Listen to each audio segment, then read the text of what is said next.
Hello, in this chapter we're going to look at sixth move bishop e3.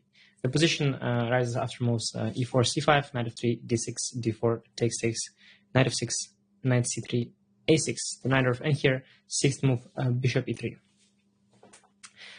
Sixth move bishop e3 usually played with the idea of setting up the so-called English attack, a very popular setup that is relatively young. I think they didn't play too much back in the day, but at some point the English players around the 90s, I believe, started playing it, and it seemed to pick up a lot of speed, became very popular. In fact, if you sort the games in the Night of the sixth move by popularity and select a very high rating, so if you look basically at the top level, high level games, then bishop e3 is the most popular move. On the amateur level, and bishop g5 is still number one, I believe. But bishop e3 is then also definitely the top three of the moves. Bishop e3, bishop g5, and bishop e2. So you'll find out are the three most popular options. So we have to definitely address it. Now, it is often played with the idea of the English attack. The English attack is the setup that is comprised of the moves bishop e3, then f3, and queen d2. The idea of f3 is to stop knight g4 and prepare the move g4, and then castle long and push on the king side with g4, g5. So that is how bishop e3 is most often followed up with, but it doesn't have to be the case, because after e5, which is my recommendation, white can also play, for example, the move knight f3, and then we don't speak of English attack, but still the sixth move bishop e3 is there. The other important thing I have to mention here is white can obviously start with move 6f3. And I don't have a separate chapter for this because after e5, which is my recommendation, white has to play knight b3. And then after bishop e7 or bishop e6 first, white has to play bishop e3 anyway. There is no other way to make sense of the move f3. So that's the so-called English attack. But there are lots of move orders and possible confusion, so I will spend the time of this small chapter trying to explain you all the intricacies of bishop e3, knight of all the different move orders, and all the different options that black has, because there are so many ways to play against bishop e3, and I chose one of them, and I would like to show you all the other options, so you know what's all out there. And just like with the bishop g5 chapter, I did the same there. I did the same here. I want to give a full overview. It will be also very helpful for the white players who want to play it with the white pieces. Those who want to play English attack against the knight, or there are plenty of such people I can imagine. And because it is so big, just like bishop g5, knight, I decided to take a separate chapter for it. So it will be quite a lot to tell here. So after bishop e3. There is the option of knight g4. Now, this option is not there with the move 6f3, and that's why many players play 6f3 instead. What happens after knight g4 is that white has the option of bishop g5. Knight g4, by the way, is a serious move. It's been played by Garry Kasparov, Judith Polgar, and later as well by modern players. I've played it myself, Vashila Graf, Grishuk, everybody. I think Jan Nepomniachtchi also had games in knight g4. Everybody played knight g4 at some point. A serious move. So after bishop g5, there is plenty of theory with starting with h6. White goes usually to h4, although it's interesting to play bishop c1 back. And then after knight f6, try to claim that this move h6 could be also harmful. And there are some attempts, but it's not really the case, obviously. But after h6, main line is bishop h4. Black plays g5. I play bishop g3, black bishop g7, and white's bishop on g3 is out of play, but these g5, h6 pawns are obviously weakening somewhat potentially the king and the f5 square also. So there are lots of different developments here, different games. I not too long ago I believe in Paris, in Blitz game in Paris, showed an interesting new idea against Vashila Graf. With white, and managed to win a very nice game there in that tournament. And time and again, Magnus Carlsen also comes up with some new ideas here. There are plenty of developments there, very interesting position. I I think it's interesting for black, but the main reason I didn't recommend knight g4 is that white can play move bishop c1 back, against which, unfortunately, and it is a little bit unfair, but unfortunately we have to go back. There is no better move because white wants to play f3 or bishop e2 next move anyway, and these are useful moves, and we will have to retreat anyway. So we have to basically come back now. I mean, some people tried knight c6, but it's not very good. So, but after we come back, now the problem is white can play anyway f3, so we don't avoid English attack with knight g4. We only avoid few sidelines, such as, for example, bishop e3, e5, knight f3. But I don't consider it worthwhile to study knight g4, bishop g5 in order to avoid bishop e3, knight f3, for example. So basically, I believe knight g4 is sort of not worth it. And the other small issue, and I find it a little bit strange, it is sort of me being unhappy with the laws of chess in a way, because after bishop e3, if we now again play knight g4, now it is white who is choosing whether to play for a win with bishop g5 or play bishop c1, after which if we return to f6, which we have to do, white can claim a draw. So in a way, he's the final one to decide whether this repetition ends in a draw or not. And that is a little bit odd because since he's white, he in a way has to be the one playing for a win and taking the risk. But anyway, it's a little bit complex what I'm trying to explain, but basically the point is, if you play knight g4 system and you also want to play for a win, then you are in trouble here. So knight g4 is not ideal from that point of view as well. I hope that made some sense. I mean, it certainly did, because I had a game one time with I believe Salgado Lopez in the French league, and I played knight g4 once. Then I played it after bishop e3 twice, and I was pretty sure he would go bishop g5, but he just went back and claimed the draw after knight f6 immediately. So you never know basically what your opponent is up to, and they can trick you. And many actually play bishop g5 here as well. Then so it is quite confusing. You can basically never tell whether they're in for a move repetition or just repeat once. So that's why knight g4 not quite thrilled with this option. But those especially who dislike this knight f3 variation after bishop e3 e5, they play knight g4. So that's why many top players do. The other setup is e6, and that's the so-called Scheveningen setup. I mean, I'm Dutch, so I shouldn't have pronounced it this badly, but it's how it's called internationally. So the Scheveningen setup is the setup that's been played a lot by Garry Kasparov. It's these 2 pawns on e6 and d6. And it leads to a very, very complex struggle, very interesting. And many players inspired by Garry Kasparov want to emulate his games. And even, on my social media, once I announced that I'm going to do a Nidorf course, there were many people saying that they hope I will recommend the Scheveningen setup. But unfortunately, I don't. And the reason is simply because compared to the times of Garry Kasparov these days, there's so much more theory here, and really the romanticism is so gone, at least on the high level or on the level of high preparation. So if your opponent is well prepared, you will have to memorize the really long variations, go down very, very forced paths, and there is simply very little room for creativity and very little room for mistakes. You basically have to memorize some of the lines all the way to move, sometimes even move 40. And so very, very theoretical stuff. And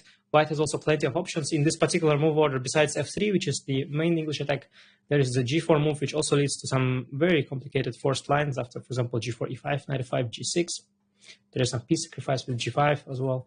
And obviously also it's only, it only looks like the fun begins. In fact, theory goes on for many, many more moves.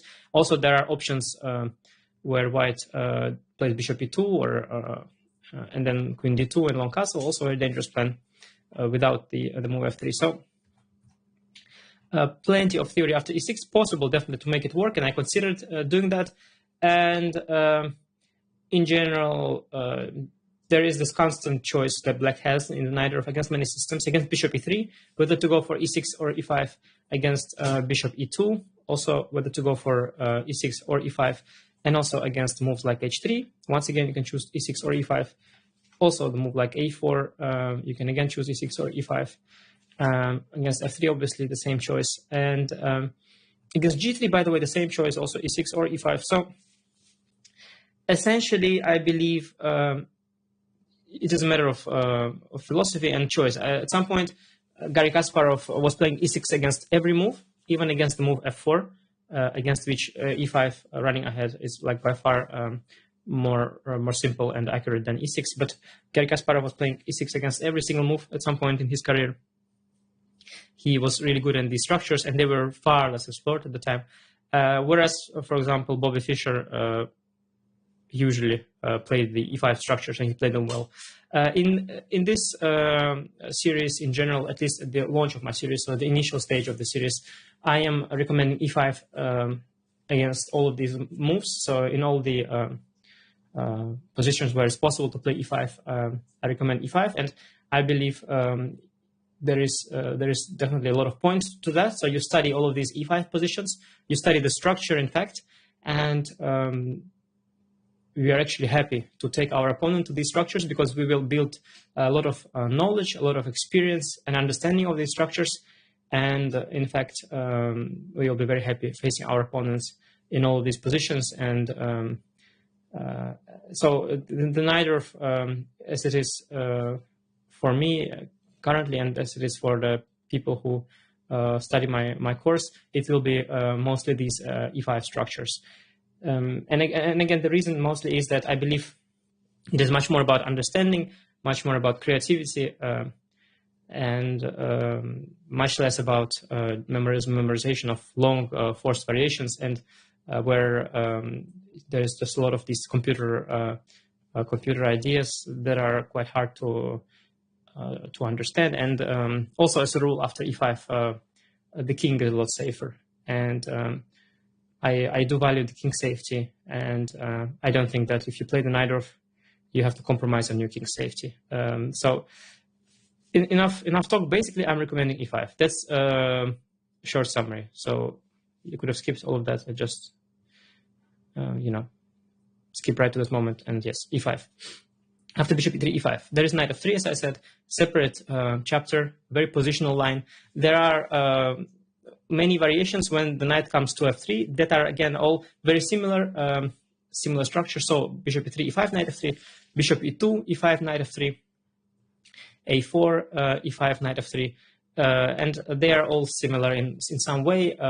The fight revolves around the d5 square, white castles short in all these cases. We have same side castling, very positional play. And again, these are positions we are happy to play, and these are the positions we are going for in the knight. So, we cannot really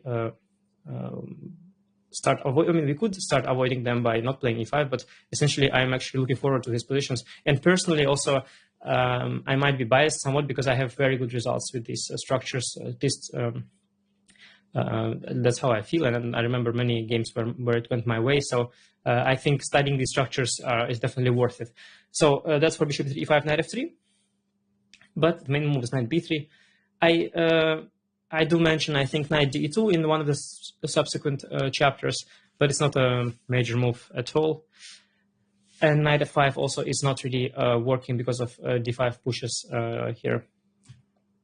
Knight b3 is main. Now, white is likely to follow with English attack f3, queen d2, although there are also sidelines connected with the move f4. So usually not f4 immediately, but f4 after, for example, queen d2 long castle, or after preparatory move h3.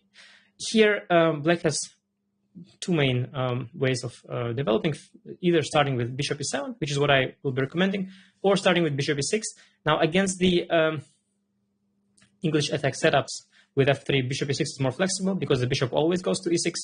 And there are lines where bishop stays on f8 and gets developed to g7 potentially. Not in this structure, but usually after white sends knight to d5 eventually. So bishop e6 would be just a better move order, but there are sidelines that are not related to f3 variations. So, for example, h3 and after bishop e6, h3. This is a big independent line, and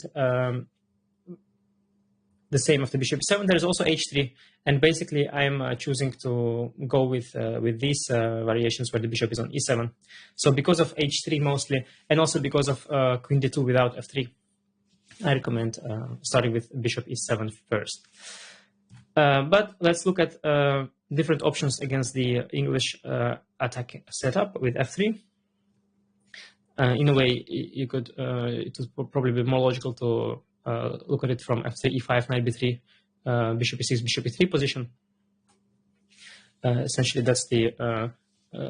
that's one of the main move orders to reach English attack as well. But we can also reach it through bishop 3, e5, knight b3, now bishop e6 and f3. Yeah, so here there are a few different options for black. There are basically two types of variations. There are variations where black allows g2, g4 push eventually, and there are those where black stops it with the move h5. These are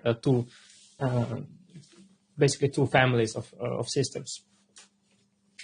So bishop e7 here is possible, and we'll look at it via bishop e7 move order first. But black can play also h5 right away, keeping the bishop on f8 for now. There are also some systems with knight bd7 where black is postponing both h5 and bishop e7 and try sometimes to go for early b5, knight b6. But these systems are a little bit dubious, I feel, but they're there. So h5. Here, white can play in a couple of different ways. So he can play always with queen d2 and long castle. So after queen d2, black can play knight bd7. He has to develop knight here anyway in these structures, and long castle. So this is a setup that white can play, and there is sort of no way avoiding it for black. If black plays h5, and now black plays usually bishop e7, and this position can be reached with various move orders. It's also part of our repertoire. Besides queen d2 setup, white can also go for knight d5, and that's different. White often goes knight d5 before queen d2, and the idea is that if white does so after queen d2, knight d7, knight d5, now black can also take with the knight, and after e takes d5, bishop f5, white would like to go bishop d3, and then after takes, white essentially spent two moves with the queen, capturing the bishop. So compared, for example, to knight d5 here, takes, bishop f5, bishop d3, white has lost a tempo on the move queen d2 and knight d7. Black has an extra move. So that's the idea of knight d5 so early. Now black takes bishop d5, e takes d5. I develop the knight from b8 because it has to be developed to d7. And after queen d2, white intends long castle. Black can play for the move g6, and here is where the bishop gets fianchettoed to g7. And that is a separate line, something I did not choose as my main recommendation, but definitely a major variation. And if you want to play this, then you have to realize that you also need to look for repertoire against bishop e6, h3, and so it's not so simple. You have to study quite a bit of material on your own. But if you want to or already did, then yes, this line is definitely playable. One of the main lines, the modern main line, I think. And after long castle, besides bishop g7, which is playable, the main line is actually knight b6. And the idea here is that the pawn is attacked, and if white plays queen a5, defending the pawn with the rook and attacking the knight, black has this move bishop h6, and the knight is indirectly protected because of this x-ray here. The main line here is king b1. When white sacrifices the d5 pawn, let's say knight b5, bishop g5, or knight f d5, and these positions are really fascinating. White has a very nice long-term compensation for the pawn. The idea is that if black will go castle short, at some point g4 will open up the king side.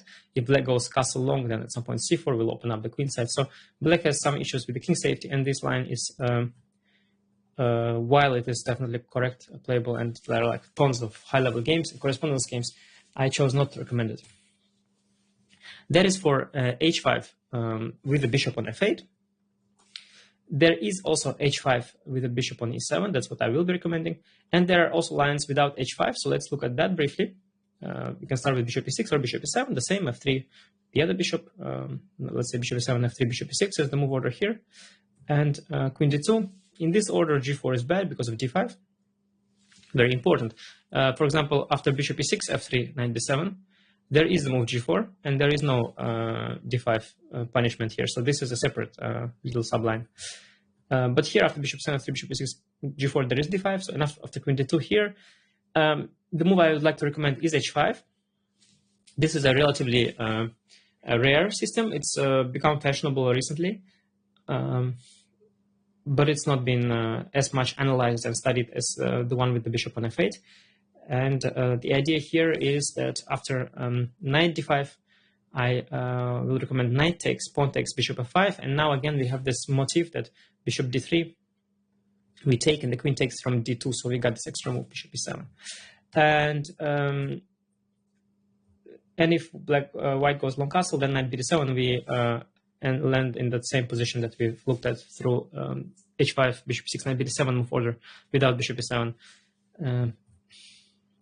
But before we start talking about my recommendations, which we'll look at in great detail in the following chapters, I would like to mention also the old main line, and that is the line without h5, short castle. Now, obviously, h5 is a pretty modern approach. In general, traditionally, people have not pushed their side pawns too much. It was always considered that you have to play in the center. And of course, while h5 is not very new, it is of course still relatively new, and so the traditional old main line, of course, is to play for natural development with a short castle, and then white goes long castle, and then we just develop with knight b7. This is a very rich old tabia, and it is also very sound, and I could have also recommended it, but I chose for the more fresh attempt with h5. Here, theory goes with g4. White is obviously using his kingside pawns for attack. Black goes b5, going for attack on the queen side. And after g5, there are two systems. There is the older, the old main line is the b4 system, the very nice counter punch against g5. You know, we also punch, and after white takes, we also take. And there are lots of fascinating lines here. There is this very beautiful game. I probably should include it in my model game sections. I probably will. It is not relevant for us, but very beautiful game by Vishy Anand against Sergei Karyakin that went knight e2, knight e8. White pushed f4, then black pushed a5. f5, a4. And this is some old theory that is still very relevant. And the theory went knight d4, ed knight takes d4, knight c6 is the threat here. And black went, besides the bishop, obviously hanging as well.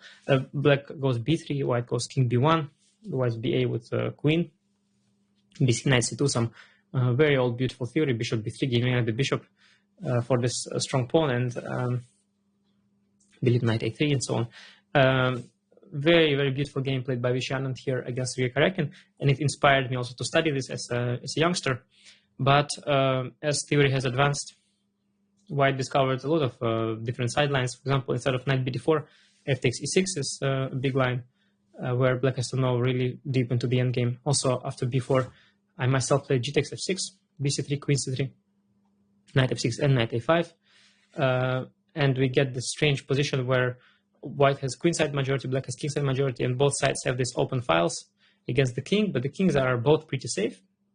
So very strange position where I managed to get a good position with white against Vashila Graf. So a lot of theory there after b4.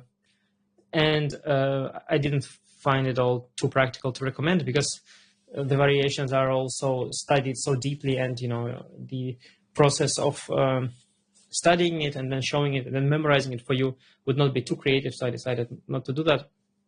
There is a more modern line after g5, knight h5.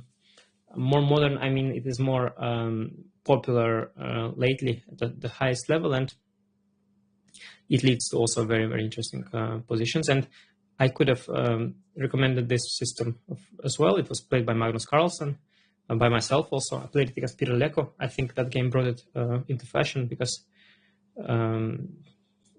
both myself and Peter Leko have studied a lot of these English attack positions. So that game was definitely taken seriously by my colleagues, and then many players played the system as well. And Magnus, as I mentioned, also played it against Leon. Very interesting stuff. The idea is that after knight d5, black takes and goes for f6. In a way, black starts playing on the king side because white has these weaknesses here, and white very often plays on the queen side because black has weaknesses here on c6, and also after c4, the a6 pawn is weak, and so this is a strange position. In fact, all these structures in this English attack without h5, they are very, very peculiar. While you would expect black to play on the queen side where the white king is, and white to play on the king side, it's quite the opposite here. In fact, black has more pieces on the king side and a very safe king, and white has pawn weaknesses on the king side. So black actually plays on the side where his king is, and so does white. So that leads to very, very strange positions, very complicated ones, because it's not how you usually play. You usually play against the king. So these are very, very murky positions, and I decided not to go into them. But you definitely can, and these are very correct lines. So that is for the systems without h5. But again, I recommend, to sum it up, I recommend e5 first, then bishop to e7, and then bishop to e6 after f3, queen d2, and now h5. I recommend to play h5 once the queen is on d2. And now white has three options. He has this long castle line that after knight b7 leads to a major tabia. He has the early knight d5, where I recommend to take with the knight. I also have a chapter on, maybe not a separate chapter, but I also have a recommendation of bishop takes d5, which is a nice surprise weapon, I believe, even here to take with the bishop. But the main line is knight takes d5, ed bishop f5, and this tabia is analyzed also separately. And there is also the move attend bishop e2, a very interesting idea where white is remains flexible. He might want to castle short. He might also still castle long or push knight to d5. So flexible line that has the idea of trying to move order us as well. So all that will be looked in the next chapters. And meanwhile, I hope I gave you some good overview of the different English attacks and explain my move order choices. And I hope you're not too confused, and see you all in the next chapters where we'll look at some chess.